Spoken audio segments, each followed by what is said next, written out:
요한복음 31번째 시간입니다. 오늘은 14장 11절부터 31절까지 오늘 14장을 끝내도록 하겠습니다. 요한복음 14장을 펴시고 기도하고 시작하겠습니다. 하나님 아버지, 저희들 아버지 하나님 말씀 공부하러 이 시간 또 다시 모였습니다. 주님, 저희가 이 말씀을 통해서 정말 저희들에게 주신 또 참된 위로자가 저희들의 가운데 있다는 사실을 알고 또 정말 저희가 그 위로를 받으러 다른 세상에 가는 것이 아니라 정말 주님 앞에 나아갈 수 있도록 주님 저희들 마음을 붙들어 주시기 원합니다. 저희가 배우는 모든 말씀을 통해서 오직 주님께서만 영광 받으시기 원합니다. 예수님의 이름으로 기도드렸습니다. 아멘. 14장을 펴시면 6절에서 저희가 이제 오늘은 11절부터 볼 거지만 먼저 이제 앞에 구절들 좀 이야기를 하고 오늘 본문을 보도록 하겠습니다. 6절에서 이렇게 말씀하고 있죠. 예수님께서 그에게 이르시되 내가 곧 길이요 진리요 생명이니 나를 통하지 않고는 아무도 아버지께 오지 못하느니라. 그래서 예수님 자체가 길이라고 이렇게 말씀해요. 단순히 어떤 하늘나라에 가는 방법뿐만이 아니라 진짜 실제적인 길이라는 거예요. 하나님 아버지께로 갈 수 있는 실제적인 길이에요. 왜냐하면 인간이 하나님 아버지께로 갈 수 있는 방법이 없어요. 왜냐하면 우리는 첫째 하늘에 있고 둘째 하늘은 우주고 셋째 하늘이 하나님께서 계신 곳이라서 정말 물리적으로 정말 아주 빠른 로켓을 만든다면 갈 수도 있겠지만 인간의 기술력으로는 그런 로켓을 만들 수가 없죠. 그래서 진짜 실제로 하늘나라에 갈 수 있는 방법이 없습니다. 인간에게는. 오라고 해도 갈 수가 없다는 거예요. 근데 예수님 자체가 길이 된다는 겁니다. 예수님은 눈 깜짝하는 순간에 아버지께 갔다 오실 수가 있으셨죠. 그래서 우리가 예수 그리스도의 몸 안으로 들어간다면 우리도 하늘나라에 갈 수가 있다는 겁니다. 그래서 예수님께서는 내가 와서 너희를 내게로 받아들여서 너희를 데리고 가겠다 이렇게 말씀하셨죠. 왜냐하면 들어오라고 초대를 하셔도 우리가 갈 수가 없어요. 하늘나라에. 그래서 예수님께서 오셔서 데려가셔야 갈 수 있는 것이었죠. 그래서 예수님 외에는 하늘나라에 갈 수 있는 방법도 없고 길도 없습니다. 그렇죠? 근데 성경은 그래서 예수님을 길이라고 말하고 있어요. 길. 모르겠어요. 뭐 연예인 이름 중에도 길 뭐 이런 게 있는지 모르겠지만 예수님을 길이라고 말씀하고 있어요. 그래서 성경에 보면 예수님의 이름인 것들이 있는데 이 길이라는 것도 예수님의 이름 중에 하나인 거죠.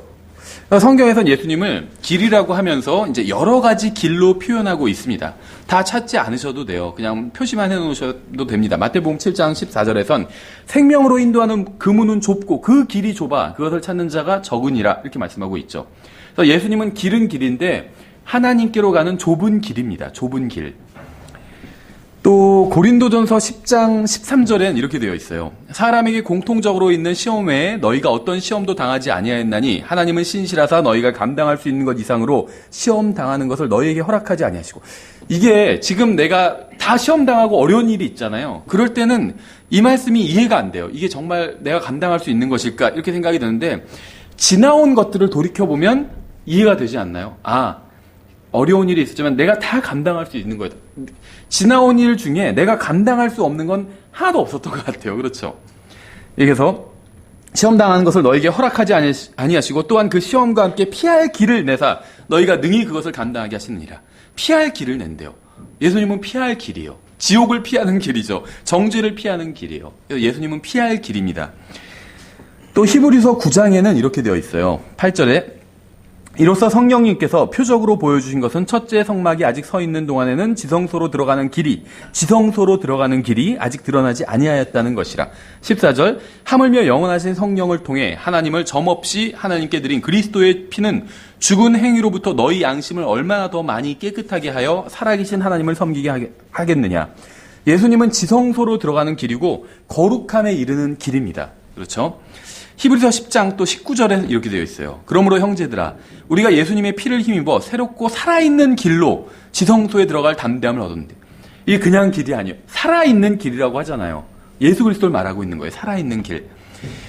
새롭고 살아있는 길로 지성소에 들어갈 담대함을 얻었는데 이 길은 그분께서 우리를 위하여 휘장고 자기의 육체를 통해 거룩히 구별하신 것이라. 이 길은 그분께서 자신의 육체를 통해서 거룩히 구별하신 거래요. 예수님은 살아있는 길입니다. 성경에 의하면. 베드로전서 2장 1절엔 이렇게 되어 있어요. 그러나 백성 가운데 거짓 대언자들이 있었던 것 같이 너희 가운데도 거짓 교사들이 있으리니 그들은 정죄받을 이단 교리들을 몰래 들여와 심지어 자기들을 사신 주를 부인하기까지 하고 자기들 위에 신속한 파멸을 가져오리라. 많은 사람들이 그들의 악독한 길을 따를 터인즉 그들로 인해 진리의 길이 비방을 받을 것이요. 예수님은 진리의 길이에요. 진리의 길. 베드로후서 2장 15절에는 이렇게 되어 있어요. 그들이 바른 길을 저버리고 보솔의 아들 발람의 길을 따르며 길을 잃었도다. 그는 불의의 삭슬 사랑하였으나. 발람의 길, 잘못된 길 있죠. 근데 문제는 바른 길을 버렸다는 거예요. 예수님은 바른 길입니다. 바른 길. 제가 막 갖다 붙이는 게 아니에요. 성경은 나에 대해서 증언하고 있다. 예수님께서 이렇게 말씀하셨잖아요. 다 예수님에 대해서 증언하고 있어요. 그렇죠? 베드로서 2장 21절 마지막으로 보시면 이렇게 되어 있어요.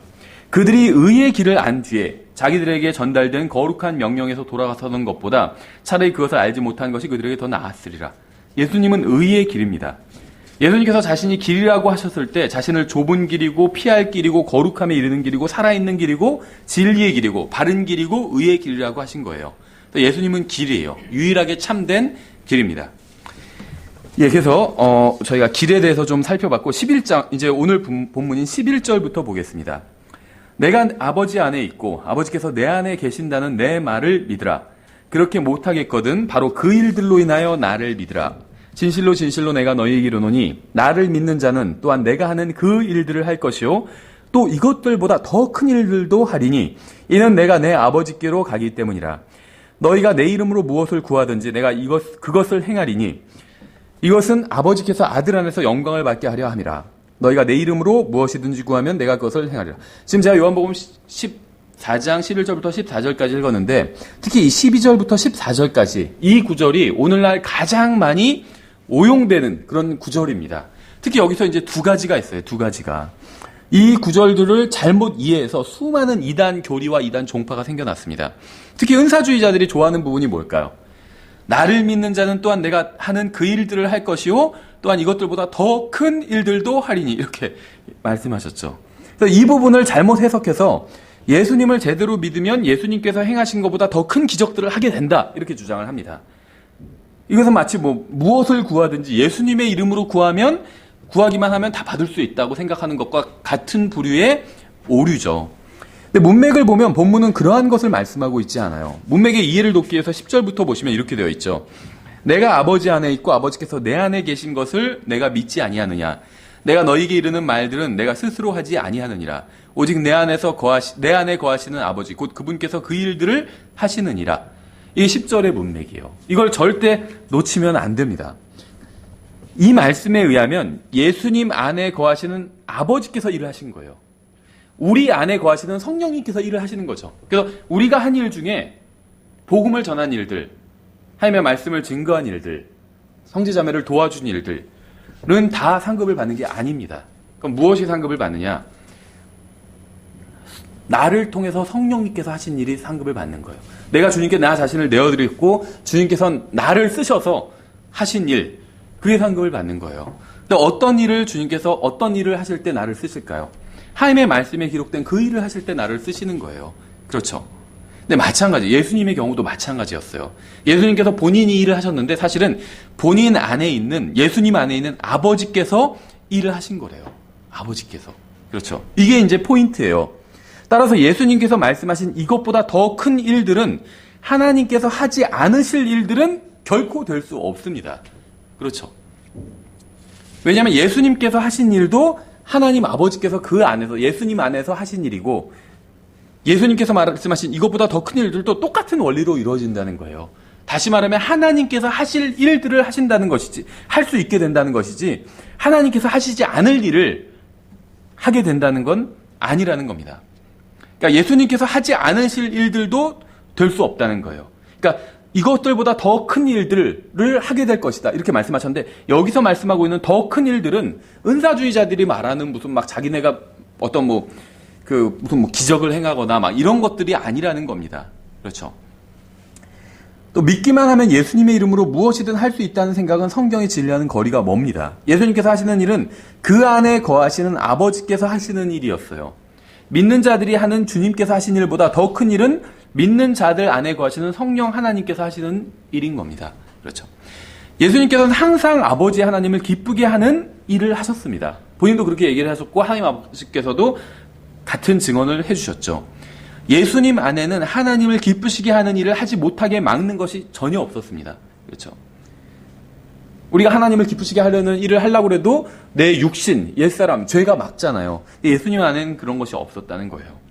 믿는 자들 안에 거하시는 성령님께서는 하나님을 위하여 하나님께 속한 일을 하시려고 하지만 믿는 자들의 육신이 그 일을 하지 못하도록 방해를 한다는 거죠.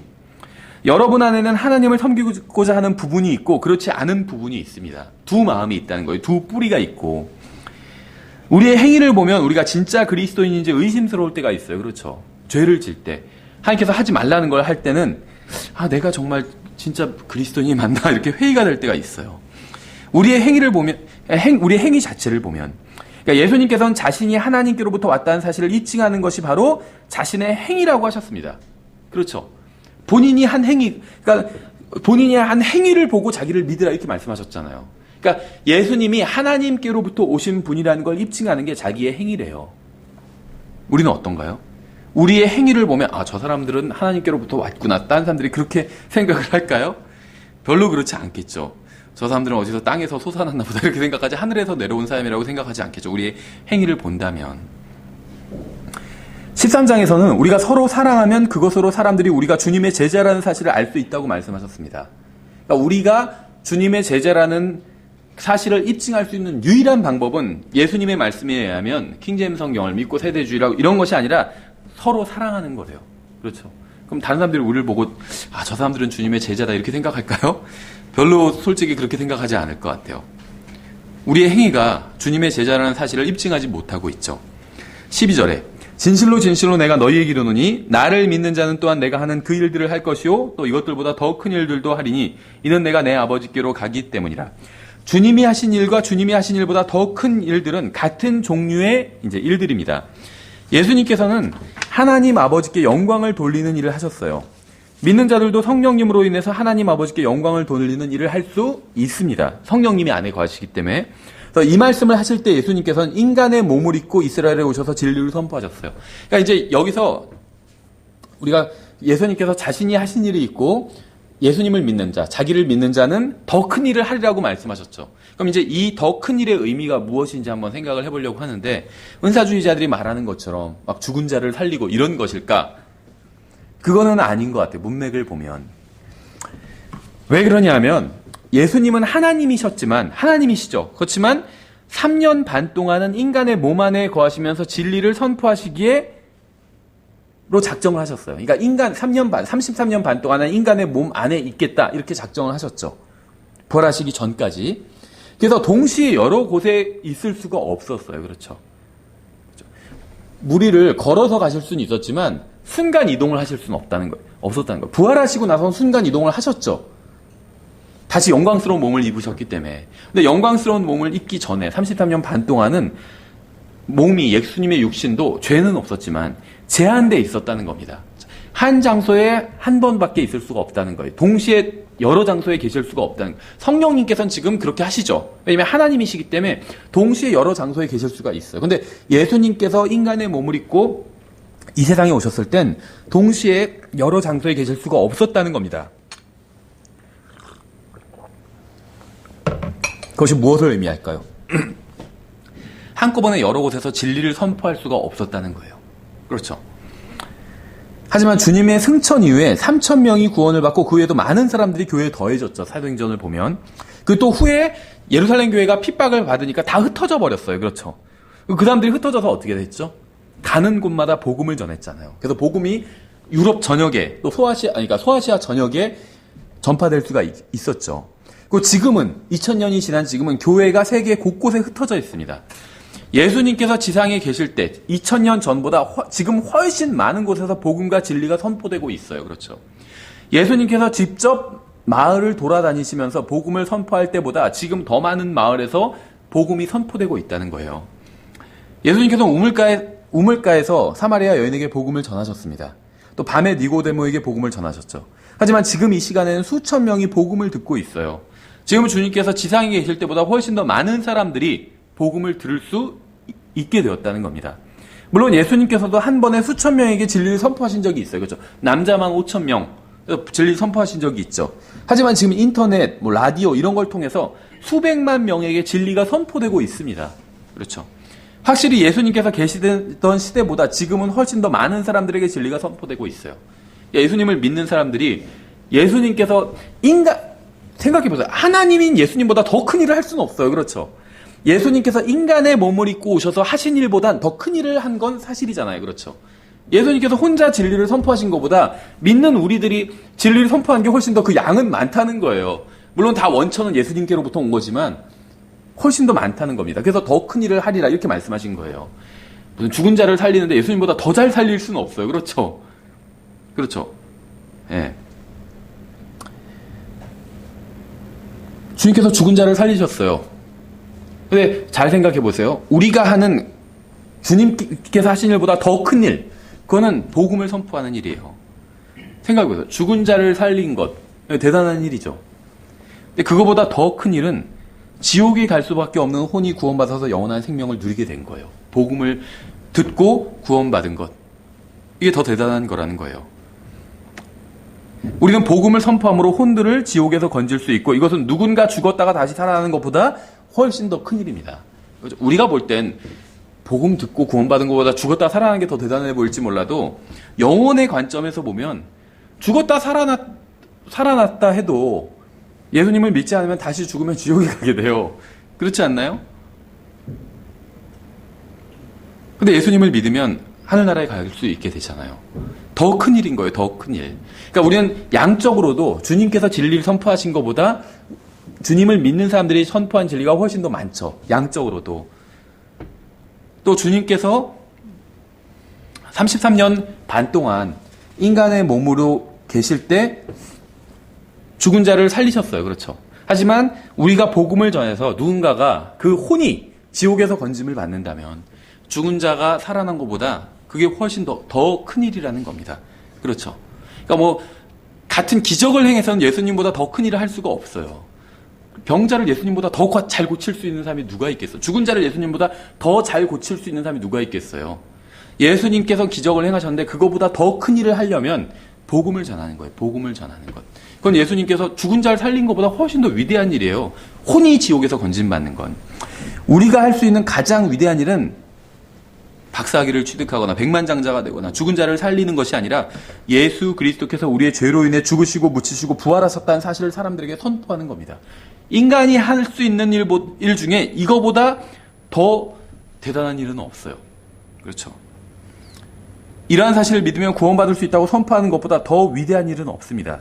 예수님께서는 십자가에 달려 죽으시기 전까지는 이러한 사실을 선포하실 수가 없었어요. 그렇죠. 아직 복음을 전할 수가 없었다는 거예요. 은혜의 복음을. 왜냐하면 복음은 예수님께서 죽으시고 묻히시고 부활하신 이후에야 효력을 발휘할 수가 있기 때문에.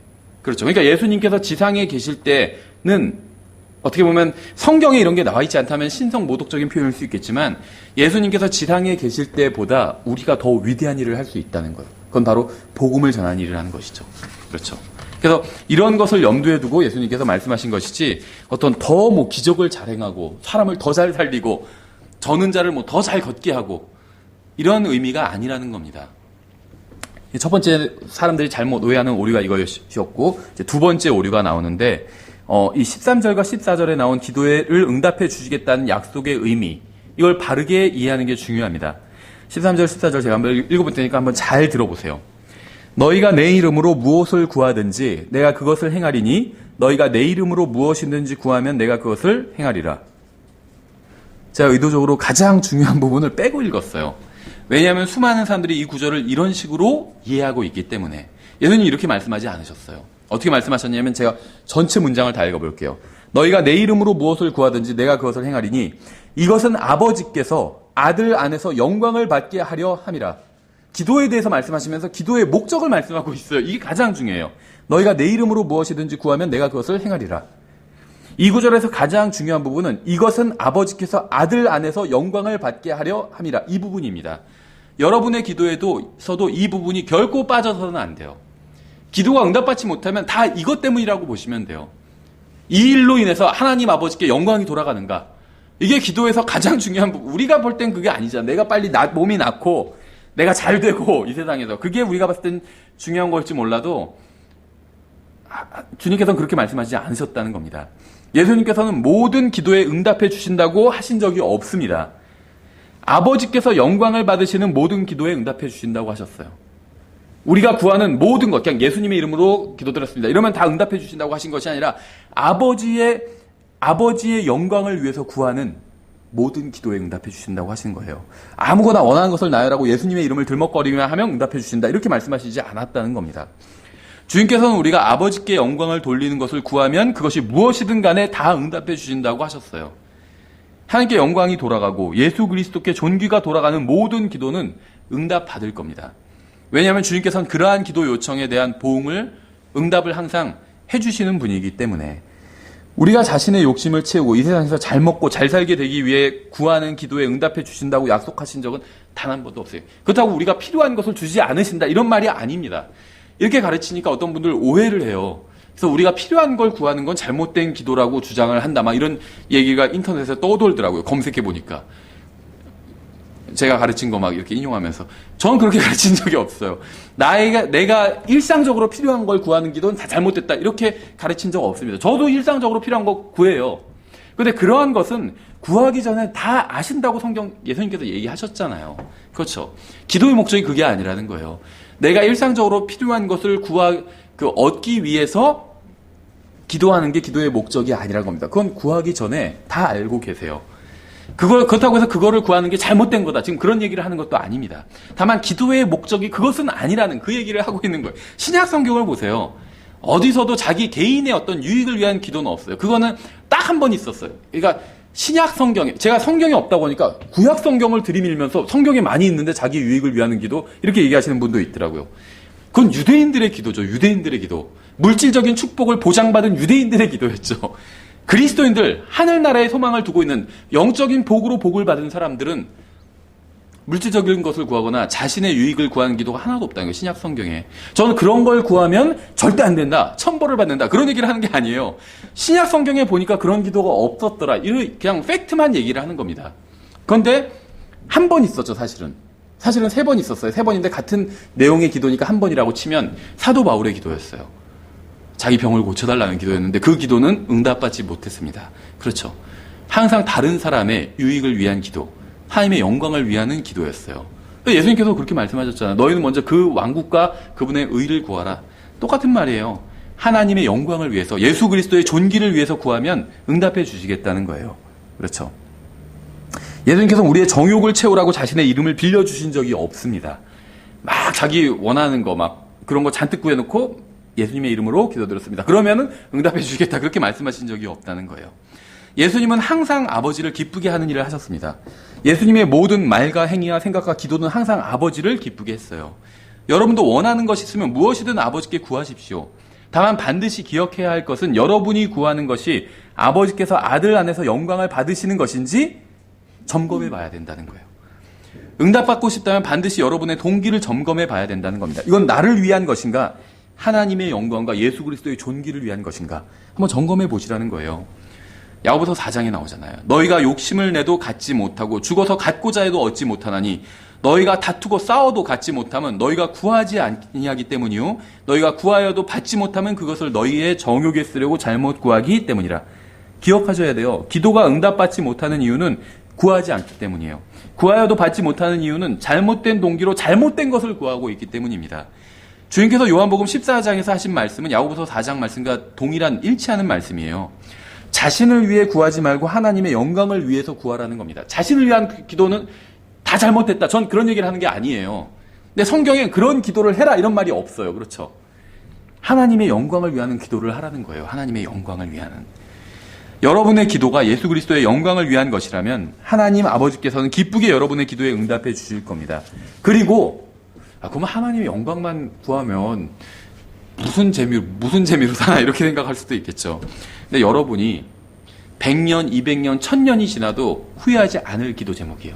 하나님의 영광을 위해서 구하는 기도 제목. 정말 난 하나님의 영광을 위해서 구하기 정말 잘했다. 그게 정말 헛된 일이 아니었구나. 후회하지 않을 기도 제목은 다른 기도들은요, 저도 저의 일상적인 필요를 위해서 구합니다. 그런 거 안 구하지 않아. 구해요, 저도. 근데 그런 것들, 그리고 제가 구하는 것들이 응답 받기를 간절히 원합니다. 그런데 하나님의 관점으로 본다면 그게 응답받지 않는다고 해서 천년 후에 제가 땅을 치면서 후회하진 않을 거예요. 그렇지 않나요? 저한테 예를 들면 돈이 필요해요. 예를 들면 한 100만 원이 필요해요, 지금. 일상적인 어떤 필요를 위해서. 제가 지금 실제 그렇다는 게 아니라 예를 들면 제가 그걸 구하는 기도를 해요. 응답 받을 수도 있고 누군가를 통해서 체험 받을 수도 있고 또 체험을 못 받을 수도 있어요. 그렇죠? 근데 체험을 못 받는다 해도 천년 후에 그때 그걸 체험받지 못해서 너무 안타깝다. 이렇게 후회하지는 않을 거라는 겁니다. 그렇죠? 이건 하나님의 영광과는 관련이 없기 때문에 그렇죠. 15절 너희가 나를 사랑하면 내 명령들을 지키라. 자신이 주님의 제자인지 아닌지 아는 방법 단순하죠. 형제를 사랑하는 사람은 주님의 제자입니다. 그렇죠? 마찬가지로 주님을 사랑하는가 그렇지 않은가를 알 수 있는 방법도 단순합니다. 주님의 명령들을 지키고 주님의 말씀대로 산다면 주님을 사랑하는 거예요. 아무리 입으로 주님을 사랑한다고 해도 주님의 명령을 지키지 않으면 그거는 주님을 사랑하는 게 아닙니다. 예수님의 말씀에 의하면 16절 내가 아버지께 구할 터인즉 그분께서 다른 위로자 대문자로 컴포터가 되어 있죠. 다른 위로자 예수님의 이름인 거예요. 성령님의 이름인 거죠. 다른 위로자를 너희에게 주사 그분께서 영원토록 너희와 함께 거하게 하시리니 곧 진리의 영이시라. 여기서 영도 대문자로 되어 있죠. 세상은 그분을 받아들이지 못하나니 이는 세상이 그분을 보지도 못하고 알지도 못하기 때문이라. 그러나 너희는 그분을 아나니 이는 그분께서 너희와 함께 거하시며 또 너희 속에 계실 것이기 때문이라. 이제 미래형으로 예언을 하신 것이죠. 본문에 나온 위로자와 진리의 영 모두 다 첫 글자가 대문자로 되어 있습니다. 둘 다 성령 하나님을 가리키는 것이기 때문에 세상은 영적인 것들, 특히 성령님에 관한 것들은 전혀 이해하지 못해요. 왜냐하면 그들은 믿음으로 걷지 아니하고 보이는 것으로 걷고 있기 때문에 여러분이 예수 그리스도를 자신의 구원자로 받아들이는 순간 성령 하나님께서 여러분 안으로 들어오셔서 영원히 거주하십니다. 위로자께서 여러분과 영원히 함께 하시는 거예요. 이것은 예수님께서 믿는 자들을 위해서 아버지 하나님께 간구한 것으로 정말 놀라운 축복이 아닐 수 없어요. 생각해 보신 적 있나요? 여러분이 믿으면 예수님을 우리가 복음 전할 때 그렇게 전하잖아요. 그것도 성경 공부 가르칠 때 그렇게 가르쳐요. 당신이 이 순간 예수 그리스도를 자신의 개인의 구원자로 받아들이면 그럼 성령님께서 당신 안에 들어오십니다. 그래서 당신과 함께 영원히 거하십니다. 이렇게 가르치죠. 그래서 저도 이걸 준비하면서 불현듯 깨달았어요. 우리가 그렇게 가르치는데 그렇게 될 수 있었던 이유가 무엇인지 그게 나와 있어요. 그렇죠? 그렇지 않나요? 예수님을 믿으면 성령님 하나님께서 제 안에 거의 자동으로 들어오세요. 단 한 사람도 예외도 없이 누구든지 예수님을 믿으면 성령 하나님께서 그 사람 안에 들어가서 영원히 그 사람과 함께 해주십니다. 그 이유가 왠지 아세요? 예수님께서 구하셨기 때문이에요. 그렇게 해달라고. 그러니까 예수님께서 우리가 예수님에 대해서 알면 알수록 놀라운 게 그분께서 우리에게 해주신 게 너무나도 많이 있어요. 단순히 지옥에 가지 않게 해주신 거 이런 차원이 아니에요. 성령 하나님께서 우리와 영원히 함께 하게 해주신 거예요. 그걸 구하신 거예요, 아버지께. 그래서 아버지께서 그 기도에 응답해 주신 거예요. 그래서 우리는 성령 하나님과 영원히 함께 거하게 된 거예요. 그렇게 되지 않아도 돼요. 성령 하나님과 함께 영원히 안 구해도 하늘나라에서 살 수 있어요. 우리 거룩한 몸으로 변화시키고 구원해 주시고 지옥에 보내지 않고 그러실 수도 있었어요. 그리고 성령 하나님과 함께는 영원히 함께 하지는 않게 하실 수도 있었습니다. 근데 그렇게 하셨어요. 왜냐하면 예수님께서 그렇게 요청해 주셨기 때문에. 그러니까 얼마나 좋은 걸 요청을 해 주셨는지 알 수가 있겠죠. 이 세상에서 복권 당첨되고 이거보다 훨씬 더 좋은 거예요. 지금은 그게 더 좋은 것 같아도 정말 하늘나라에서 가보면 예수님께서 우리를 위해서 간구해 주신 것 이것이 훨씬 더 좋은 것이었구나. 그걸 깨닫게 될 겁니다. 성경을 믿는다고 하면서도 삼위일체를 믿지 않는 사람들이 있습니다. 여호와의 증인들이 대표적이죠. 하나님께서 삼위일체로 존재하시는 것이 사실이 아니라면 요한복음 14장 16절부터 17절은 굉장히 이상한 구절이 돼요. 만일 하나님께서 아버지와 아들과 성령님으로 존재하시는 것이 아니라면 예수님께서 아버지한테 구한다고 했는데 그게 사실 자기가 되는 거죠. 그래서 또 다른 자기를 보내달라는 게 되잖아요. 다른 위로자를 보내달라는 게 그렇죠. 만약에 예수님이랑 아버지랑 성령님이 다 같은 분이라면 삼일체가 아니라 구분이 없이 다 같은 분이라면 자기가 자기한테 기도하면서 또 다른 자기를 보내달라고 기도하는 게 말이 안 되는 꼴이 돼버리는 거죠. 그렇죠. 하나님은 한 분이시지만 세 인격. 그러니까 여기서 말하는 인격은 사람이라는 말이 아니에요. 영어로는 person인데 이 person은 인간을 가리키는 것이 아닙니다. 인간이 지정의를 갖고 있잖아요. 그래서 지정의를 가지고 있는 존재를 가리켜요. 이 person이. 그래서 하나님 안에 세 person이 있는 거예요. 지정의를 가진 세 분이 계신 겁니다. 만약에 성경에 요한일서 5장 7절이 없었다면 제가 세 분이라고 말하면 저는 이단이에요. 근데 성경에 세 분이라고 말씀하고 있잖아요. 왜 저는 이단이 아니죠? 하늘에 증언하는 세 분이 계시니 곧 아버지와 말씀과 성령님이시라. 또 이 세 분은 하나이시니라. 하나님은 한 분이에요.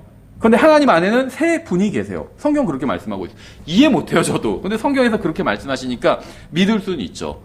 우리는 이해 못한 거 믿는 거 많이 있어요. 저도 어렸을 때 미국에 간 적이 있는데 비행기가 어떻게 공중에 뜨는지, 뭐 양력, 무슨 뭐 중력, 이런 뭐 가속도 이런 거 하나도 지금도 이해를 못하고 어렸을 때도 못했지만 지금도 못해요. 그래도 믿을 수는 있어. 아, 이것 타면 미국에 갈 수 있겠구나. 표만 제대로 끊으면. 그렇죠.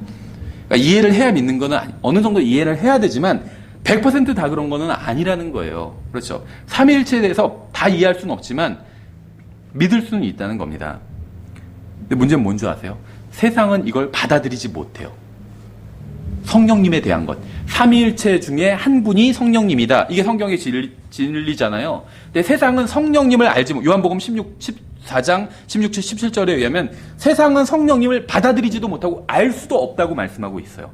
그래서 성령님 포함 삼위일체를 이해하지도 못하고 알지도 못하는 겁니다. 그렇죠. 세상은 성령님을 보지도 못하고 알지도 못하기 때문에 이걸 받아들이지 못해요. 이게 무슨 문제인 줄 아세요? 지능의 문제가 아니라 마음의 문제예요. 마음의 문제. 하나님의 말씀을 믿는 것은 머리가 아닌 마음에 달려있기 때문에. 그래서 성경의 문제는 마음의 문제입니다. 항상. 그래서 만일 내가 내 입으로 주 예수님을 시인하고 하나님께서 그분을 죽은 자들로부터 살리신 것을 내 마음속으로 믿으면 구원을 받으리니 사람이 마음으로 믿어 의에 이르고 입으로 시인하여 구원에 이르느니라. 마음으로 믿어 의에 이른대요. 그래서 마음으로 우리는 예수 그리스도를 받아들여야 됩니다. 머리로가 아니라, 지능의 문제가 아니라는 거예요. 왜 머리가 아닌 마음으로 받아들여야 되는지 아세요? 하나님께서는 여러분의 머리가 아닌 마음에 거하시기를 원하시기 때문이에요. 그렇죠. 그래서 우리는 그분을 마음으로 받아들여야 돼요. 근데 제가 여기서 로마서 10장 9절 10절을 인용하면서 뭐 다른 분들 다 알고 계신 건지는 모르겠지만 저도 뭐 예전에부터 그렇다고 생각은 했지만 그 증거를 좀 못 찾았었는데 증거를 찾은 게 있어요. 그게 무엇이냐 하면 이 로마서 10장 9절 10절을 인용하면 많은 사람들이 질문하는 게 이겁니다. 이 구절 제가 다시 읽어볼게요. 내가 만일 내 입으로 주 예수님을 시인하고 하나님께서 그분을 죽은 자들로부터 살리신 것을 내 마음속으로 믿으면 구원을 받으리니 사람이 마음으로 믿어 의에 이르고 입으로 시인하여 구원에 이르기 때문인 구원에 이르느니라. 이렇게 말씀하고 있죠. 그러니까 어떤 질문을 하는지 아시겠죠, 사람들이. 그러면 마음으로 믿고 입으로 시인해서 구원을 받는다고 했는데 입으로 시인하지 않으면 구원받지 못하는 거냐 하면서 벙어리들은 어떻게 되냐? 구원 못 받냐? 이렇게 묻는 분이 있어요. 근데 상식적으로 생각해도 그건 아니죠. 벙어리는 구원받을 수 없다. 성경은 그런 말씀을 하고 있지 않아요. 그렇죠? 그러면 입으로 시인한다는 말의 의미는 뭘까요? 입으로 시인한다는 말의 의미. 그 말의 의미는 마음으로 믿는다는 거예요. 왜 그런지 아세요? 이제 여러분이 성경 공부하실 때 이렇게 공부하셔야 돼요. 한 그 구절 안에 이제 같은 표현, 그러니까 같은 효과가 일어나는 어떤 일을 두 번, 세 번씩 이야기할 때가 있는데 바로 이 구절이 전형적으로 그래요. 잘 보시면 뭐라고 하냐면 내 마음속으로 믿으면 구원을 받는데요. 그럼 사람은 어떻게 구원받죠? 마음으로 믿으면 구원받는다고 분명히 말씀하고 있죠. 근데 뒷부분에서 뭐라고 말하냐면 입으로 시인하여 구원에 이른다고 말씀하고 있어요. 입으로 시인하여 구원에 이른대요. 같은 말 아닌가요? 구원을 받는다, 구원에 이른다. 마음으로 믿으면 구원을 받아요. 근데 입으로 시인하면 구원을 받아요. 왜 그런지 아세요? 입으로 말하는 건 마음에 가득한 것을 말하는 거기 때문에. 우리 주님의 말씀에 의하면. 그렇죠. 그래서 성경에 의하면 입으로 시인하는 것과 마음으로 믿는 건 같은 거예요. 왜냐하면 둘 다 결과가 같아요. 입으로 시인해도 구원받는 방법이 여러 가지가 있는 게 아니죠. 수백 가지가 있는 게 아니에요. 마음으로는 안 믿지만 입으로만 시인하면 구원받는다. 이렇게 말씀하고 있지 않아요. 입으로 시인하는 것과 마음으로 믿는 게 같은 거예요. 왜냐하면 둘 다 결과가 같아요. 구원을 받으리니 구원에 이르리니. 그렇죠. 예. 전에는 저도 이거를 이렇게 설명은 했지만 다른 식으로 설명했거든요. 이 구절 내에서 답을 찾지 못하고. 근데 이걸 인용하면서 가만히 보니까 구조가 똑같다는 거예요. 그렇죠? 마음으로 믿는 것, 입으로 시인하는 것. 결과가 똑같으니까. 그러면 이게 마음으로 믿는 것과 입으로 시인하는 게 같다고 볼 수 있죠. 마음으로 믿어서 구원받고 입으로 시인해서 구원받는다. 이걸 같다로 놓고 한쪽씩 소거하면, 구원을 소거하면은 구원받다, 구원에 이른다. 이걸 소거하면 입으로 시인하는 것과 마음으로 믿는 것만 남잖아요. 그럼 그게 결국 같아지는 거죠. 그렇죠? 18절. 내가 너희를 위로 없이 버려두지 아니하고 너희에게 오리라. 이 구절에 다시 삼위일체가 등장합니다. 예수님께서는 제자들과 함께 다락방에 계셨어요. 부활하신 후에 승천하여 아버지 하나님께로 가셨습니다. 하지만 성령님을 통해서 제자들과 여전히 함께 계세요. 그렇죠? 그래서 예수 그리스도를 본 사람은 아버지 하나님을 본 것과 같아요. 왜냐하면 아버지와 아들과 성령님은 하나이기 때문에. 그래서 성령님과 함께 있으면 예수님과 함께 있는 것과 같다는 겁니다. 왜냐하면 예수님과 성령님은 하나이기 때문에. 같은 분은 아니에요. 네, 하나이기 때문에. 이게 참 말장난 같지만 성경에 있는 표현 그대로 쓴 거예요. 예수님이 성령님은 아니에요. 근데 예수님과 성령님은 하나예요. 그렇죠. 그래서 성령님과 함께 있으면 예수님과 함께 있는 것과 같은 겁니다.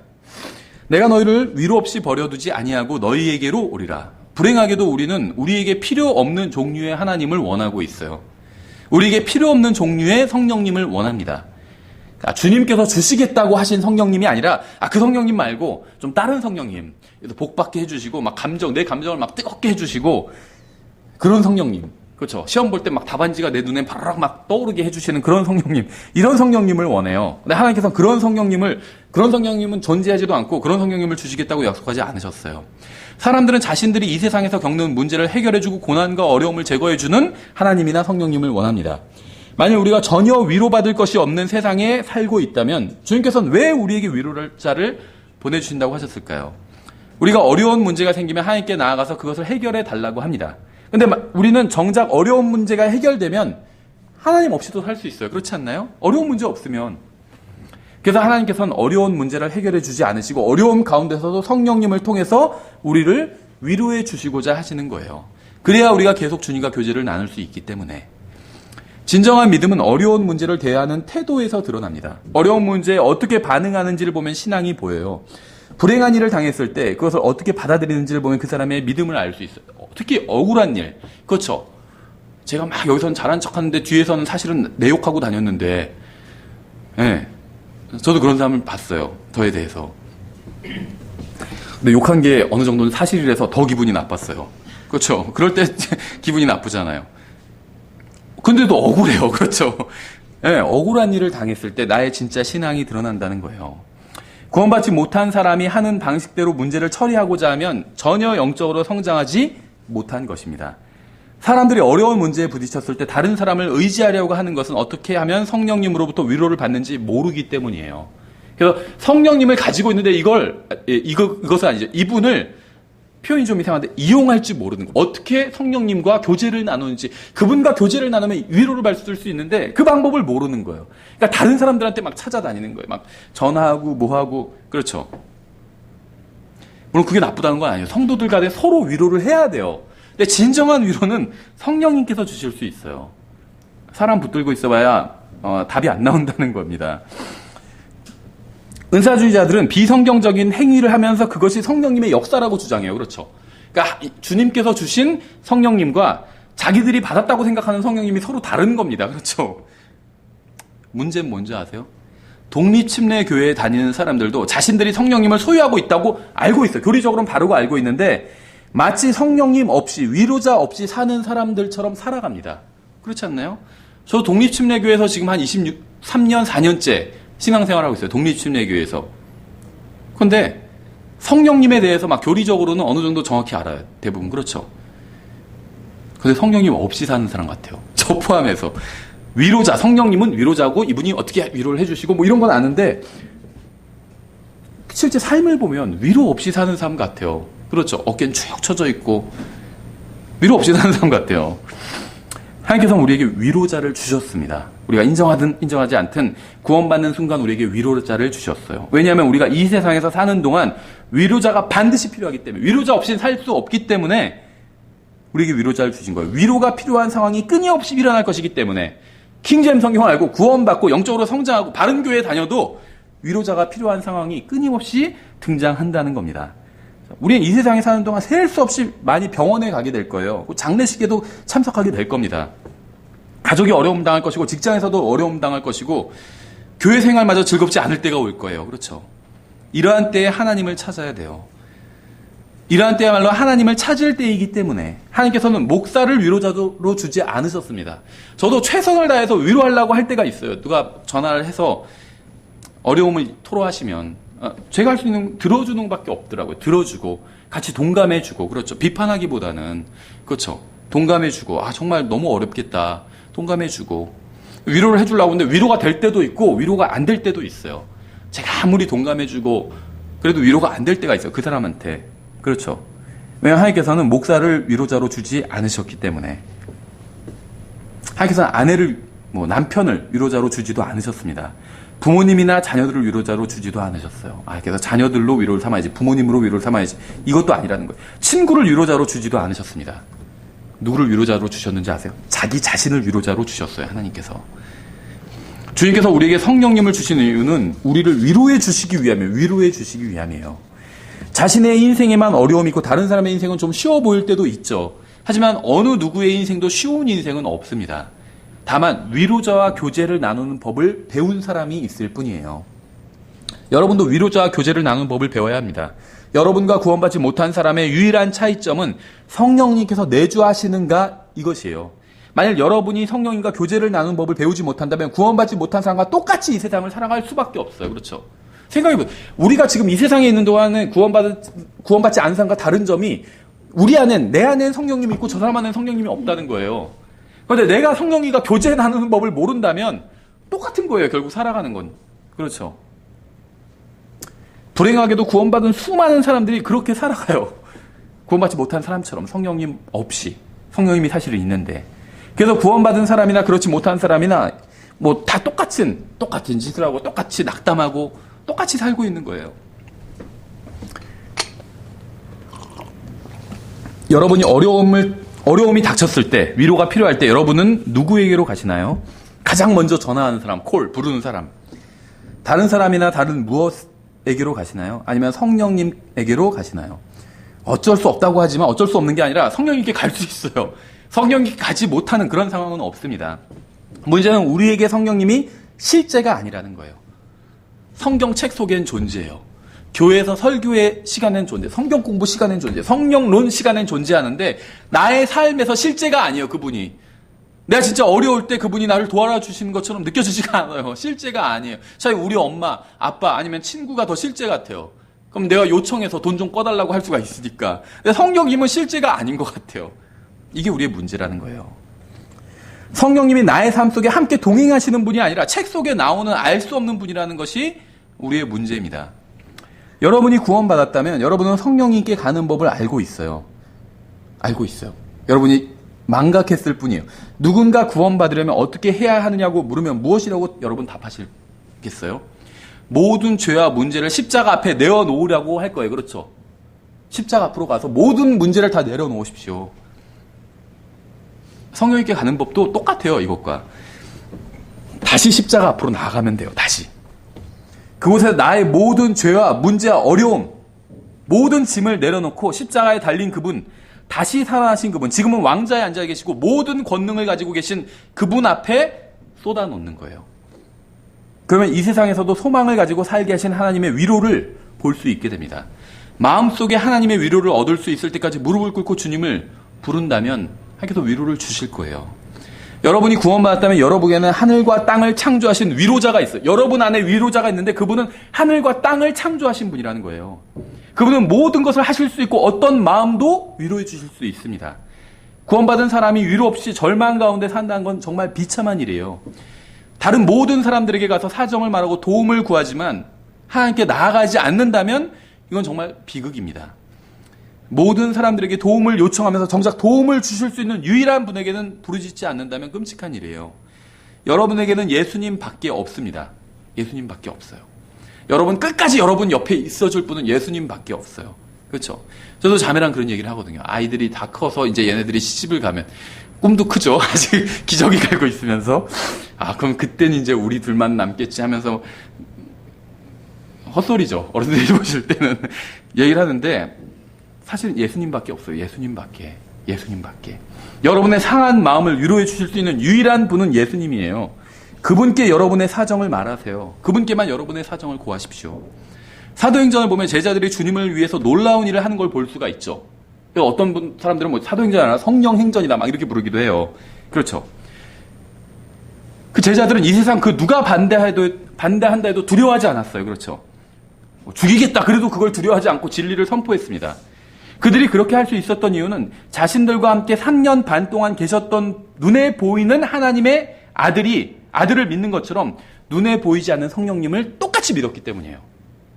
무슨 말인지 아시겠어요? 사도행전에 나온 그리스도인, 이 사람들 보면 진짜 그리스도인 같잖아요. 그렇죠? 근데 나 자신을 보면 이 사도행전에 나온 사람들과 비교하면 별로 진짜 같지가 않아요. 가짜 같고. 그 차이가 무엇인지 아세요? 똑같이 구원받아서 똑같은 보혈로. 그렇죠? 똑같은 위로자를 받았어요. 똑같은 성령님을 받았다는 거예요. 그런데 이 사람들은 3년 반 동안 자신들이 실제로 아들 하나님을 봤었잖아요. 그것처럼 성령 하나님을 그렇게 대했다는 거예요. 실제적인 분으로. 그렇죠? 우린 그렇게 대하고 있지 않은 거예요. 성령 하나님을. 그냥 관념 속에서 그래 내 안에 계신 분이지 이렇게 생각하지 실제적으로 그분이 무엇을 좋아하고 무엇을 싫어하고 이렇게 대하지 않는다는 거예요. 그렇죠? 만약에 우리가 사도행전에 나온 이 제자들처럼 성령 하나님을 실제로 아들 하나님을 만나서 제자들은 얘기를 나눴죠. 이것처럼 성령 하나님도 똑같이 대했다는 거예요. 이렇게 대한다면 우리의 인생 완전히 변화되겠죠. 19절 조금 있으면 세상은 더 이상 나를 보지 못하되 너희는 나를 보리니 내가 살아있으므로 너희도 살리라. 세상이 주님을 마지막으로 본 것은 십자가에 달려 계실 때였습니다. 그들이 마지막으로 본 것은 돌아가신 예수님이었어요. 주님께서는 부활하신 후에 믿는 자들에게만 나타나셨습니다. 세상은 계시록 1장 7절 전에는 결코 주님을 보지 못할 거예요. 보라 그분께서 구름들과 함께 오시느니라. 모든 눈이 그분을 보겠고 그분을 찌른 자들도 볼 것이요 땅의 모든 족속들이 그분으로 인하여 통곡하리니 참으로 그러하리로다. 아멘. 세상은 주님께서 흰 말을 타고 오시는 것을 보기 전까지 다시는 주님을 보지 못할 겁니다. 20절 그 날에는 내가 내 아버지 안에 너희가 내 안에 내가 너희 안에 있음을 너희가 알리라. 지금 우리가 이 말씀의 의미를 완전히 다 알고 있죠. 구원받은 사람은 자신이 구원받았다는 사실을 알고 있습니다. 구원받은 사람 안에 있는 성령님께서 성경을 통해서 그 사실을 알려주시기 때문에 21절 내 명령들을 가지고 그것들을 지키는 자가 나를 사랑하는 자니 나를 사랑하는 자는 내 아버지께 사랑을 받을 것이요 나도 그를 사랑하여 그에게 나를 나타내리라 하시니라. 이게 굉장히 어려운 구절이고 저는 이런 것이 질긴 고기에 해당하는 말씀이라고 생각을 합니다. 바울을 통해서 계시된 진리보다 요한을 통해서 계시된 진리가 훨씬 더 깊고 어려워요. 하나님께서는 모든 사람을 사랑하십니다. 그래서 모든 사람을 위해서 자기 자신을 생명을 내어주셔서 자기의 사랑하는 아들의 생명을 내어주셨죠. 하지만 모든 사람을 똑같이 사랑하시는 것은 아니에요. 그러니까 모든 사람을 죽기까지 사랑하시는 건 맞는데 모든 사람을 다 똑같이 사랑하시는 건 아니라는 겁니다. 하나님께서 모든 사람을 똑같이 사랑하신다고 생각하는 사람은 성경을 읽고 연구해야 돼요. 여러분은 주님의 명령을 가지고 있습니까? 그렇다면 가지고 있지 않은 사람보다 한 발 앞서 있는 거예요. 여러분은 그 명령을 지키고 있나요? 그렇다면 두 발 앞서 있는 겁니다. 그리고 여러분은 주님을 사랑하는 사람이고 아버지 하나님의 사랑을 받게 될 겁니다. 16살 된 아들과 15살 된 딸이 있다고 그냥 가정을 해볼게요. 여러분 죽기까지 두 자녀가 있다면 둘 다 사랑할 겁니다. 그렇죠? 부모님들은 이해하실 거예요. 그렇죠. 자식을 정말 죽기까지 자식을 위해서 내가 목숨을 바쳐서라도 보통 평범한 부모님들 훌륭한 부모님만이 아니라 평범한 부모님들은 다 그렇게 자식을 위해서는 내가 목숨을 바칠 수 있다. 그 정도로 다 사랑해요. 그런데 가정이에요. 아들은 성경을 읽고 하나님을 사랑하고 기도하고 바르게 살고 있어요. 열심히 살고 열심히 공부하고 열심히 일하고 있어요. 근데 딸은 세상으로 나가서 성경이 하지 말라고 하는 짓만 골라서 하고 있습니다. 그럼 둘 다 부모님 입장에서는 죽기까지 사랑해요. 그렇죠? 둘 중에 만약에 아들과 딸과 자기 중에 한 사람 죽어야 된다 그럼 자기를 선택할 거예요. 다 부모님들이. 그렇죠? 둘 다 죽기까지 사랑하겠지만 딸보다 아들을 더 사랑할 거예요. 그렇지 않나요? 왜냐하면 딸로 인해 받은 고통과 가슴 아픔과 답답함으로 인해서 딸과는 교제가 되지 않기 때문에 말을 듣지 않고 하나님께서는 이 세상에 있는 모든 사람들을 사랑하셔서 그들을 위해서 자신의 생명을 내어놓으셨습니다. 하지만 하나님이 삐뚤어지지 않고 바른 분이라면 자신의 명령을 지키는 사람을 더 사랑하실 거예요. 그렇죠? 그렇죠. 구원은 공평해요. 근데 상급은 공평하지 않아요. 하나님의 사랑도 공평하지 않아요. 더 많이 하나님을 사랑하는 사람을 하나님께서는 그 사람을 더 사랑하십니다. 그게 공평하지 않나요? 하나님을 덜 사랑하는데 하나님께서 그 사람을 더 사랑하신다. 그 하나님을 아주 사랑하는데 하나님께서 그 사람을 별로 사랑하지 않으신다. 이러면 이게 불공평한 거잖아요. 그렇죠? 구원받았다 할지라도 불의를 행하지 않는 자를 사랑하는 것은 의롭지 않기 때문에. 고린도서 6장 14절에 이렇게 되어 있어요. 너희는 믿지 않는 자들과 더불어 공평하지 않은 멍해를 같이 매지 말라. 의가 불의와 무슨 상임을 갖겠느냐? 빛이 어둠과 무슨 친교를 나누겠느냐? 구원받았든 구원받지 못했든 빛은 어둠과 친교를 나눌 수가 없습니다. 그렇죠? 이 세상에서는 믿는 사람들도 믿지 않는 사람들과 일정한 관계를 맺고 있어요. 하지만 하나님께서 그들을 똑같이 사랑하시는 것은 결코 아닙니다. 만일 의와 불의를 똑같이 사랑한다면 주님께서 왜 이런 말씀을 기록해 두셨겠어요? 그 다음 절 15절. 그리스도가 벨리알과 무슨 일치를 보겠느냐? 혹은 믿는 자가 믿지 않는 자와 무슨 몫을 나누겠느냐? 하나님의 성전이 우상들과 무슨 조화를 이루겠느냐? 너희는 살아계신 하나님의 성전이라. 하나님께서 이르시되 내가 그들 가운데 거하고 그들 가운데 거닐며 나는 그들의 하나님이 되고 그들은 내 백성이 되리라 주가 말하노라. 그러므로 너희는 그들 가운데서 나와 분리하고 부정한 것을 만지지 말라. 그러면 내가 너희를 받아들여, 어려운 구절 나와요. 너희에게 아버지가 되고 너희는 내 아들 딸들이 되리라. 주 곧 전능자가 말하노라 하셨느니라. 고린도전서 6장은 믿고 구원받아서 이미 하나님의 아들들이 된 사람들에게 하시는 말씀이죠. 그렇죠. 구원 못 받은 사람들에게 하시는 말씀이에요. 구원받아서 하나님의 자녀들이 된 사람에게 하시는 말씀입니다. 그렇죠. 이미 구원받아서 마음속에 성령 하나님이 거하시는 사람들에게 하시는 말씀이에요. 그런데 너희에게 아버지가 되고 이렇게 말씀하고 있어요. 이미 아버지인데 근데 아버지가 되고 이렇게 말씀하시는 거예요. 누가복음 15장에 이건 어려운 구절이에요. 저도 뭐 100% 이해가 안 돼요. 그런데 한번 우리가 생각해 볼 수는 있는 것 같아요. 누가복음 15장의 탕자의 비유를 아시죠? 두 아들이 나와요. 작은 아들은 아버지께 재산 달라고 해서 졸라서 먼 곳에 가서 방탕하게 다 탕진하고 돼지우리에서 살고 있습니다. 그렇죠? 그가 집으로 돌아왔을 때 아버지는 살찐 짐승을 잡으시고 잔치를 열어주시고 옷을 입혀주시고 반지를 끼워주셨어요. 아버지는 작은 아들을 사랑했기 때문에 이렇게 해주신 겁니다. 아버지는 항상 작은 아들을 사랑했어요. 하지만 그와 단 한순간도 교제를 나눌 수는 없었습니다. 아버지는 아들이 집에 있을 때도 사랑했고 떠났을 때도 사랑했고 방탕하게 살 때도 사랑했고 돼지우리에 살 때도 사랑했고 돌아왔을 때도 사랑했어요. 하지만 아들이 집에 없는 동안은 그와 교제를 나눌 수는 없었어요. 사랑했지만. 여전히 아버지의 아들이고 아버지의 사랑을 받지만 아버지의 집으로 돌아오기 전에는 아버지와 아들로서의 친밀한 교제를 나누지 못했다는 거예요. 그렇죠. 그러니까 아버지긴 아버지인데 아버지로서의 역할이 없는 거예요. 그렇죠. 이 아들도 아버지가 있어요. 그런데 아버지가 없는 것과 똑같아요. 돼지우리에서 가난하게 산다면 아버지가 있는 게 의미가 없어지잖아요. 아버지가 부자 아버지가 있지만. 그렇죠. 구원받은 사람 모두 하나님의 자녀입니다. 하나님께서는 자신의 자녀들을 사랑하세요. 구원받았다면 무슨 짓을 해도 하나님의 사랑을 받아요. 하지만 하나님께서 돼지우리까지 오셔서 함께 어울리지는 않으실 거예요. 내가 죄를 지을 때도 날 사랑하시지만 내 죄에 함께 동참해서 죄를 짓지는 않으실 거라는 거예요. 여러분을 사랑하시지만 여러분과 함께 진흙탕에서 뒹굴지는 않으실 겁니다. 따라서 아버지와 친밀한 교제를 나누기 위해서는 아버지께서 가지 않으실 곳에는 가지 말아야 되고 아버지께서 하지 않으실 일은 하지 말아야 돼요. 하나님께서 여러분을 사랑하시는 것은 사실이지만 여러분이 돼지우리에 가면 그곳에서 함께 뒹굴거나 교제를 나누지는 않으실 겁니다. 구원은 행위가 아닌 믿음으로 받아요. 하지만 교제는 행위에 근거합니다. 행위에. 구원은 행위와 관련이 없지만 기쁨은 행위와 관련이 있어요. 행위와. 다시 요한복음 14장으로 돌아올게요. 오늘 본문이 약간 더 깁니다. 오늘 그 내용이 약간 기네요. 14장으로 돌아서 22절에 가롯이 아닌 유다가 그분께 이르되, 아마 유다라는 이름을 가진 많은 사람들이 십자가 사건 이후에 법원에 개명 신청을 했을 것 같아요. 그렇죠. 그렇잖아요. 우리나라도 김일성 그런 이름 가진 사람들 다 바꿨잖아요. 김정일 마찬가지고. 지금은 김정은도 막 바꾸고 있대요. 개명 신청하고. 그럼 받아들여진대요. 여기서 유다라는 이름 얼마나 구약 성경에선 괜찮은 이름이었잖아요. 유다 지파의 사자. 근데 지금 여기 신약 시대에 와선 좀 불명예스러운 이름이 돼버렸어요. 신약 성경에만 5명의 유다가 나옵니다. 야고보의 형제 유다도 있고 가롯 유다도 있고 주님의 형제 유다도 있고 또 갈릴리의 유다가 있어요. 반역을 했던. 다음에 다마스커스의 유다가 있습니다. 사도행전 9장에 보면. 22절 가롯이 아닌 유다가 그분께 이르되 주여 어찌 주께서 우리에게는 자신을 나타내시고 세상에는 아니하려 하시나이까 하매 예수님께서 그에게 대답하여 이르시되 사람이 나를 사랑하면 내 말들을 지키리니 내 아버지께서 그를 사랑하실 것이요 우리가 그에게 가서 우리의 거처가 그와 함께 있게 하리라.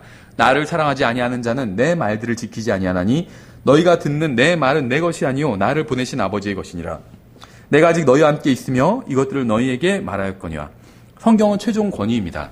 성경 외에 모든 것은 다 오류가 있죠.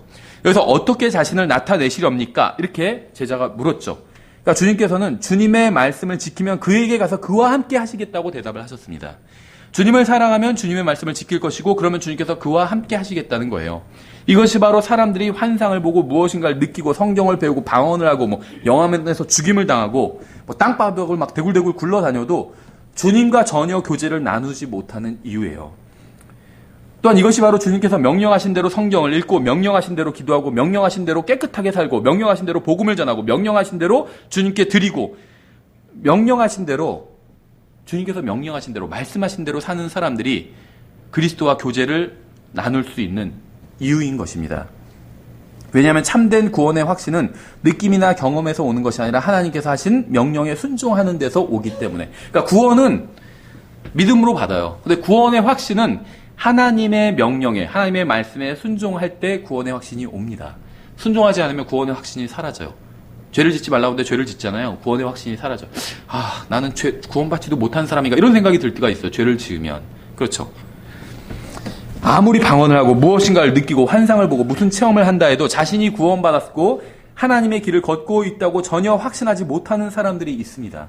그래서 막 성령을 달라고 또 기도하는 사람들이 있어요. 그래서 계속 이전에 느꼈던 그 느낌을 찾아서 종교 생활을 하는 거예요. 내 그 느낌이 싹 사라졌어 하면서 막 기도원 찾아다니는 거예요. 그래서 다시 막 그 불같은 그 느낌을 받기 위해서. 이런 사람들은 우리 주변에서 어렵지 않게 볼 수 있어요. 그들은 자신이 초자연적인 경험을 했다고 하지만 죽으면 어디로 가는지도 모르고 확신하지도 못합니다. 하지만 하나님의 말씀을 믿고 그분의 말씀에 순종하는 사람들은 자신이 구원받았다는 사실을 알고 성령님께서 어디에 계신지도 알고 죽으면 어디에 가는지 정확히 알고 있어요. 왜냐하면 주님께서는 느낌이나 감정을 통해서가 아니라 자신의 말씀에 순종하는 사람들의 마음속에서 역사하시는 성령님을 통해서 확신을 주기 때문에. 그렇죠. 사람들은 성경을 떠나 느낌이나 환상이나 체험이나 교회에서 무엇인가를 찾아보려고 하지만 진정한 확신은 그런 곳에서 오지 않고 말씀에 순종하는 마음속에서 역사하시는 성령님으로부터 옵니다. 참된 확신은. 26절 위로자 곧 아버지께서 내 이름으로 보내실 성령님 그분께서 너희에게 모든 것을 가르치시고 내가 너희에게 무엇을 말하였든지 너희가 모든 것을 기억하게 하시리라. 믿는 사람들의 마음속에 성령님께서 계시기 때문에 아무것도 배울 필요가 없고 누구에게도 배울 필요가 없다 이렇게 주장하는 사람들이 있어요. 성경 공부할 필요가 없다. 하지만 그건 어리석은 생각에 불과합니다. 배우지 않은 것을 기억할 수는 없어요. 그렇죠. 그러니까 기억나게 하신다고 했는데 그건 먼저 배워야 돼요. 성령님께서 사용하시는 누군가를 통해서 성경을 배워야 마음속에 거하시는 성령님께서 그 말씀들을 기억하게 하실 수 있다는 거죠. 신학교에서는 마태복음, 마가복음, 누가복음을 공관복음이라고 합니다. 관점이 같다 이렇게. 근데 이건 성경적이지 않죠. 신약기론 이런 책들 보세요. 다 마태, 마가, 누가 공관복음이다 이렇게 나와요. 근데 관점이 같지 않아요. 마태, 마가, 누가 우리가 아는 대로 마태는 왕이신 예수 그리스도, 누가는 마가는 종이신 예수 그리스도, 누가는 인간이신 예수 그리스도. 다 관점이 달라요. 공관복음이 아닙니다. 그렇죠. 또 무슨 얘기를 하냐면 신학교에서는 마태는 예수님과 직접 대면한 적이 있기 때문에 비교적 정확하게 복음서를 기록했지만 마가는 베드로가 알려주는 내용을 받아 적었을 것이다 이렇게 추측을 합니다. 그래서 구원은 받았지만 불교도들만큼이나 성경은 믿지 않기 때문에 이런 이상한 생각을 하는 거예요. 예수님께서는 성령님께서 오시면 모든 것을 가르쳐 주시고 주님께서 말씀하신 모든 것을 기억하게 해주신다고 하셨어요. 복음서를 기록하는 사람들이 해야 할 일은 종이와 펜을 꺼내서 기록하면 되는 것이었습니다. 성령님께서 기억하게 해주시기 때문에 기록하게 하신 분이 또한 말씀을 기억나게 해주실 것이기 때문에 요한은 예수님께서 자신이 길과 진리 또 뭐라고 하셨더라 생각해봐요. 요한복음은 AD 97년에 썼어요. 요한이 기록했어요. 그럼 이 예수님께서 계셨을 때 지상에 계셨을 때부터 60년 이후에 65년 이후에 기록한 거잖아요. 요한복음을. 그럼 이게 인간적인 관점에서는 기억이 나겠어요? 저 일주일 전의 일도 잘 기억나지 않는데 65년 전의 일이 예수님께서 내가 길이요 진리요 그다음에 뭐라고 하셨지? 근데 생각이 안 난 이렇게 고민하고 있었을까요, 요한이? 그 고민하고 있었을 수도 있겠죠. 그럼 성령님께서 오셔서 그러셨겠죠. 마음속에서. 길과 진리와 생명이라고 하셨으니까 그렇게 써라. 이렇게 알려주셨겠죠. 마태가 30살 정도에 예수님을 만났다면 그는 대략 73세 정도에 40년 후에 이제 마태복음 기록되니까 73세 정도의 복음서를 기록하게 됩니다. 만약 성령님께서 성경을 영감으로 주지 않으셨다면 70대 노인이 40년 전에 일을 날짜, 장소, 시간, 사건 주님께서 하신 말씀을 정확하게 기록하는 것은 이건 불가능한 일이었을 거예요. 그래서 성경의 영감을 믿지 않는다면 성경을 믿지 않는 것과 같은 겁니다. 그리고 불행하게도 신학교에서는 영감을 배제한 채 성경을 가르쳐요. 성경을 기록한 사람들 안에는 성령님께서 계셨고 그들이 성경을 기록할 때 예수님께서 하신 말씀을 모두 성령님께서 기억나게 해주셨습니다. 그래서 성경을 정확히 기록할 수 있었던 것이죠. 27절. 내가 너에게 평안을 남기노니 곧 나의 평안을 너에게 주노라. 세상이 주는 것과 달리 내가 너에게 주노니 너희는 마음에 근심하지도 말고 두려워하지도 말라. 예수님께서 지금 오바마에 대해서 어떤 생각하고 계실까요? 오바마가 이후에 미국이 어떻게 될까? 트럼프가 집권하면 어떻게 될까? 이런 거 걱정하실까요?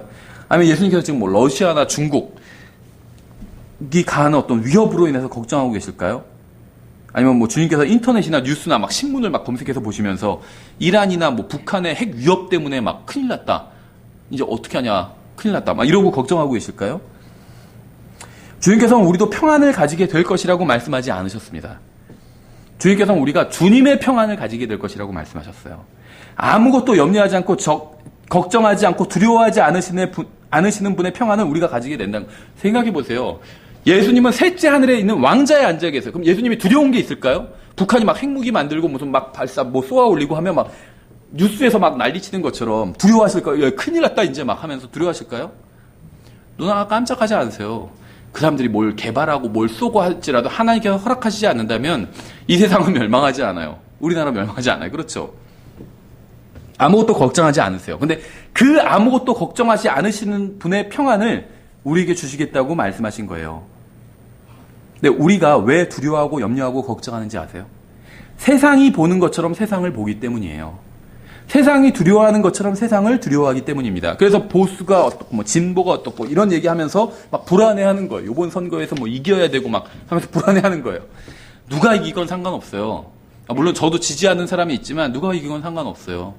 모든 것은 다 주님의 손안에 달려있기 때문에 우리나라의 운명은 주님의 손안에 달려 있습니다. 이 세상의 운명은 미국이 아니라 러시아가 중국이 아니라 주님의 손안에 달려 있어요. 두려워하지 않을 수 있는 거예요. 그렇죠? 여러분 구원 받으셨나요? 주님께로부터 위로자를 받으셨나요? 그렇다면 혼자가 아니에요. 여러분은 혼자가 아니에요. 여러분은 전능하신 하나님과 함께 있는 겁니다. 함께. 죽으면 하늘나라로 가게 돼요. 세상이 세상에 관해 하는 말로 인해서 불안해하거나 두려워할 필요가 전혀 없어요. 뉴스, 세상이죠. 세상이 세상에 대해서 얘기하는 걸로 인해서 두려워하지 말라는 거예요. 이 세상을 주관하시고 통제하시는 주님의 평안을 가지고 있기 때문에 우린 불안해할 필요가 없습니다. 주님께서 우리에게 자신의 평안을 주셨다는 사실을 기억하세요. 여러분은 혼란스러운 이 세상에서 주님과 같은 그런 평온한 마음을 가질 수가 있습니다. 왜냐하면 여러분은 주님의 평안을 가지고 있기 때문에. 28절. 내가 너에게 말한 것, 즉 내가 갔다가 너에게 다시 오리라 한 것을 너희가 들었나니 너희가 나를 사랑하였다면 내가 아버지께로 가노라 하고 말하였으므로 기뻐하였으리라. 이는 내 아버지께서 나보다 크시기 때문이라. 그러니까 봐라, 삼일체가 아니지 않냐. 예수님보다 아버지가 더 크지 않냐. 이렇게 얘기하는 사람들이 있는데 착각하고 있는 거예요. 시장보다 대통령이 더 높죠. 그런데 둘 다 인간이죠. 종류는. 아들보다 아버지가 크시지만 둘 다 하나님이에요. 그렇죠? 전혀 문제가 없어요. 예수님께서도 아버지가 크시다 했기 때문에 봐라. 아버지가 더 높고 아버지만 진짜 하나님이고 예수님은 창조된 하나님이다. 여화지인들은 이렇게 주장하지만 뭘 모르는 거예요. 이건 종류를 말하는 거예요. 삼일체 말할 땐 하나님이에요. 예수님은 하나님. 그렇죠? 29절. 이제 그것이 일어나기 전에 내가 너희에게 말한 것은 그것이 일어날 때 너희가 믿게 하려 함이라. 이제부터는 내가 너희와 많이 말하지 아니하리니 이는 이 세상의 통치자가 오기 때문이라. 그는 내 안에서 아무것도 취하지 못하느니라. 다만 내가 아버지를 사랑하는 것과 아버지께서 내게 명령을 주신 대로 내가 행하는 것을 세상이 알게 하려 하노라. 일어나라 우리가 여기를 떠나자 하시니라. 아버지의 오른편에서 예수님은 구원받은 모든 사람을 위해서 중보해 주고 계시죠. 하지만 지상에 계실 땐 이러한 것이 제한될 수밖에 없었습니다. 그래서 주님께서는 자신이 제자들을 떠나 아버지께로 가시는 것이 제자들에게 훨씬 더 유익하다고 말씀하고 있는 겁니다. 그렇죠. 우리는 주님께서 지상에 계셨을 때 하신 일보다 더 큰 일을 할 수가 있습니다. 그것은 바로 우리가 복음을 선포하고 지옥으로 가는 혼을 건져내는 일이에요. 우리 안에 성령님께서 계시면 우리를 위로해 주십니다. 성령님께서. 우리가 주님의 말씀에 순종할 때 확신과 평안이 와요. 구원받은 사람도 구원받지 못한 사람과 마찬가지로 위로가 필요합니다. 감사하게도 우리에게는 위로자가 있어요. 따라서 우리는 위로자가 없는 것처럼 살아가서는 안 됩니다.